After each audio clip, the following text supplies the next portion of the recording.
Hello kids, how are you? I hope you all are good. So today we'll start with the new chapter, that is your pattern arrangements. So what is pattern, students?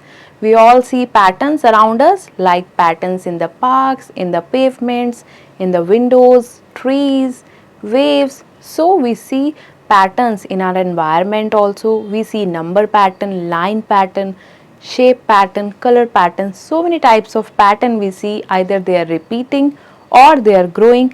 So all this we are going to learn today. So let's begin with pattern, repeating and growing pattern, decomposition, code, decode, encode. So let's just start the chapter. What are you doing, Nikhil?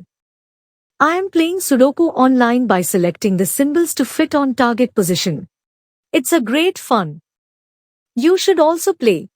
Pattern. While moving in the gardens or parks, you must have observed some type of pattern in the pavements.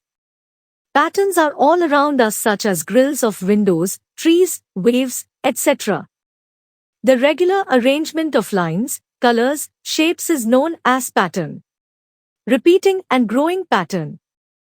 The pattern which repeats itself over and over again is called as repeating pattern. According to a certain rule, nothing can be added itself in this pattern.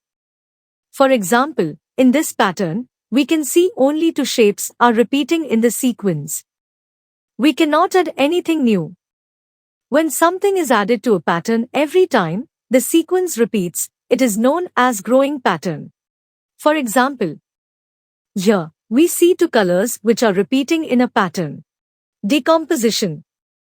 To understand the problem easily, we can break them into smaller parts. This process of breaking down is called decomposition. Code, decode, encode.